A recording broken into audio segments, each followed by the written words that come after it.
Okay, your friends and neighbors and all that stuff. This amplifier just spoiled my fun.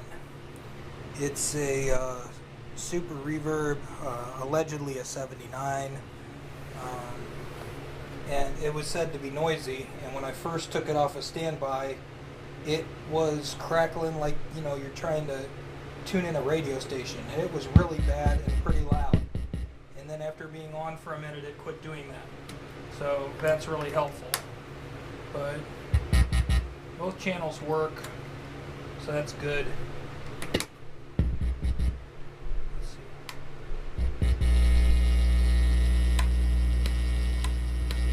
Yeah, that's the extra boosty circuit. That works. Reverb works. And I think we're probably going to need the plug thing to make the tremolo work. But it's here for a new power cord and some general maintenance. Oh, well, there it crackled for you a little bit. But Buddy says it's not as loud as his other ones. Now, being a master volume one, in order for it to be as loud as some of the other ones, you do have to turn the master volume up. But yeah, so apparently this is probably, OG 1979, so she's going to need some love. Okay, so I pulled this chassis out of the rest of it. Whoever saw this at one point went full groove tubes on it from end to end, so we're not going to discover any vintage amazingness there. I looked on the other side. I haven't taken the doghouse off. We'll take it over to the bench to do that. But looks like the caps on the inside are original, those lovely white Mallories that can go kaboom with time. Yippee-doo. Okay, well, surprise, surprise. These are blue, but they're not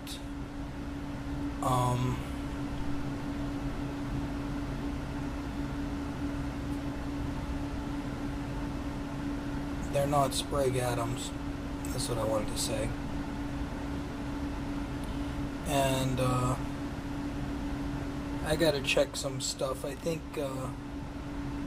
we got something a little funky here. I might need to do a little bit more research, but somebody went a little bonkers. Like, these are supposed to be like 220 microfarad, and they bumped it up to 330, and these are supposed to be 20s, and they bumped them up to 30s, and these are supposed to be 70s, and they bumped them up to 100, which these 70s to 100, that's for the bias. That ain't gonna hurt nothing. I don't know if these are any good or not, but yeah, that's yeah. And then we got that's obviously a replaced resistor. Is that the correct value? I'm not sure, because on the other side of stuff, it looks like nobody really messed with much. This might get ugly. Okay, so playing around on this side, we still have original white Mallory-ish caps here. These are slated for replacement because they're old electrolytics, and the ones on the flip side, although they're not as old electrolytics, they're the wrong values, so that's not cool.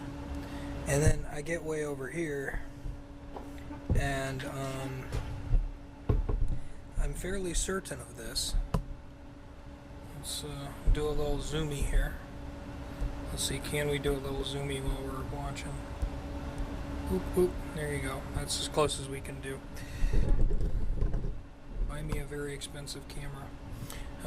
Okay, over here, this thing, it's a 20 watt, 30 kilo ohm resistor, and that's like, it's to ground, so it's over here, right there, and that looks like it's designed to pull the voltage down on this power rail, I think, but it's open. I'm checking it with 2 different meters, and it's open, so that's not good. That's going to lead to some wrong voltages floating around here.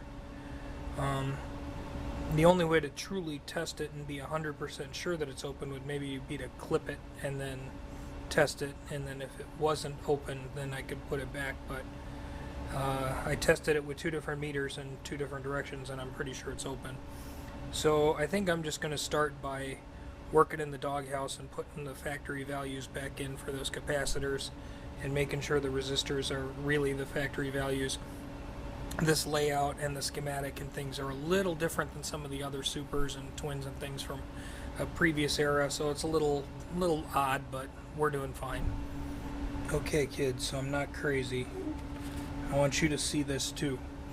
These are my first filter caps, and that schematic says that they shall be 220 microfarads at 265 volts, or does that say 285 volts? Again, the print isn't perfect, but so I have here 220 microfarads at 350 volts. That's good. This that I pulled out of it, which may be an okay cap manufacturer, 330 microfarad, wrong, at only 250 volts. Well, if you series the 250 volt caps, you get a 500 volt cap ish when you series them, right? Because you add the voltage together. But the voltage that you're supposed to see here is like 520 volts. That's not good. So unless these capacitors have some kind of magical voltage overload capability thing, that's not good. Yeah. Okay, so for these 3 capacitors, I put those in, and I put in 20 microfarad 500 volt DC, because the schematic shows 20 microfarad 500 volt DC, and then there's the other one is, there's a couple of them, 20 microfarad 500 volts DC and 20 microfarad 500 volts DC. That 500 volts DC is really important because otherwise it can blow up.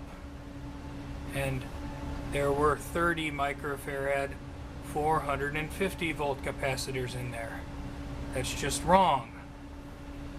I don't have anything against this brand of cap or anything, but I don't know who did this, but it's not the right parts, and that's not cool.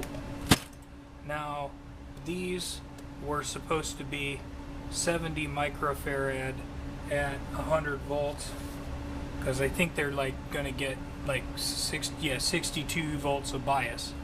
Now 70 microfarad, the ones that I have, are like 350 volt, which is kind of bonkers. So I do have 100 microfarad 100 volt, which should be perfectly good for this bias circuit. These are supposed to be the same value in voltage as mine, but mine are way smaller, so I think these might just be kind of old, like somebody changed these a long time ago, or they pulled them out of a junk bin, because usually like newer replacement capacitors are like smaller and stuff. Okay, so this stuff here, now all of it meets or exceeds the requirements of the schematic. These old 70s, they were bumped to 100 because that's what we had, and for the position, the circuit, that's okay. These are 20 at 500 volts like the schematic wants, and these are 220 at 350 volts, which is the right microfarad, but with more voltage and high voltages in these Fenders. They have high voltages, like lots of high voltages, and there's like a power pull down resistor over here that's 30k 20 watt, and I think that might be open, so this thing was running extra high voltage. They don't like doing that. Don't do that to them. Okay, so there's more weirdness. We've got this 10 watt 2700, so 2.7K. That's this thing. And then downstream from it is supposed to be 1K. And there's two 1Ks nailed together. That's not right.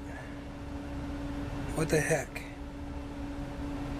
And while I was at it, the 1.1, or sorry, the 100K ones over here, the carbon ones, they had gone up in value, some, not a ton, but they're dealing with a lot of voltage, and those are the kind that usually, they like to drift a lot.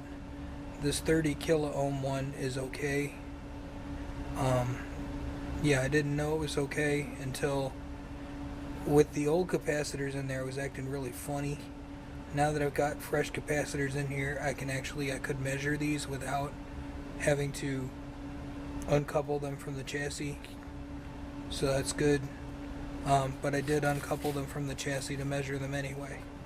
So why would I replace a vintage period correct carbon resistor with one of these things that is of 1% tolerance, capable of handling more wattage and not drifting with heat? Well, I think I just answered your question. Okay, so 25 microfarad was 25 volts, is now 50 volts.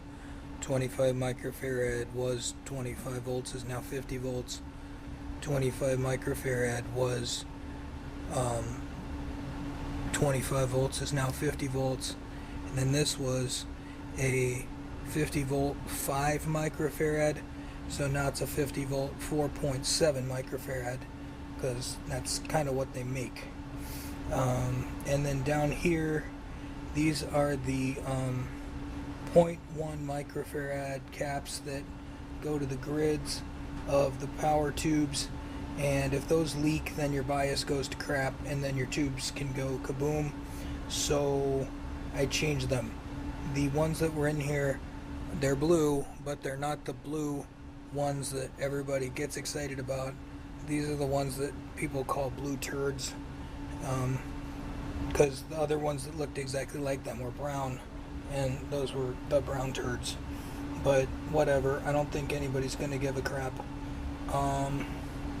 Gonna put a different power cord on this one. The one that's on here isn't bad, really. It's just kind of worn, and it's already grounded, so that's cool. And then we gotta test tubes, and then we can kick tires and light fires. Okay, so fast forward a few minutes, and everything was okay. I tested all the tubes, and the power tubes, which were the groove tubes ones, one of the two of them was weak. I used that orange tester thing, and the one power tube tested good as an 8, which, you know, like 8, 9, 10 is generally a newish kind of tube. The one tested as a 5, which disqualifies it, and a 5 and an 8 are a really lousy balanced matched pair anyway. So I went to the cabinet and got some new JJs, plugged them in, hooked them up, put on the bias master, or the bias boss, excuse me. This is my bias boss. I make this. You can go search for a bias boss on Reverb and you'll find it. When I initially had this going, we were like at 500 volts up there, but we were only drawing like 25 milliamps, something like that. So the tubes were only on like 40% of what they should be. Now the maximum that you should have for a 6L6 GC in this is 70%, which is around 42 milliamps. So we're running at about 37 milliamps here per tube, which is about 62%. That's better. Now, because this is one of those that you have to balance, the tubes, they only balance. They don't necessarily, like, you can't just like adjust the bias level by tweaking on a pot like you can on one of the older black-faced ones, which this one actually kind of works better for those of us who have slightly imbalanced tubes. The resistor in the bias circuit over here, this was a 1.2K, it's now a 1.8K. It's kind of a touchy value, so just try to creep it up a little bit, and as you creep it up a little bit, your voltage for your bias will go down a little bit, and as it goes down, then the milliamperes in your tubes go up, and you'll find what works for you. So yeah, that's going to be better, and it's going to be louder, because one of the things that Buddy said was he's got another Super, and the other Supers are more louder than this Super, and so I want this Super to be reasonably loud, because they're supposed to be. It's the other thing I should probably check before I debench this is if the tremolo is working, so I'll need a little plug thing or clippy lead to short the tremolo so I can hear it go tremolo. Yeah, there's tremolo, it's good. So speed,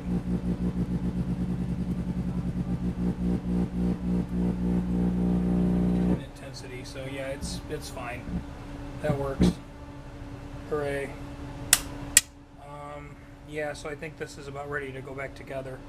It hasn't made any cracklins and pop-ins and anything weird. It hasn't done anything strange since post-surgery. So there's nothing to report. It's not making any weird noises.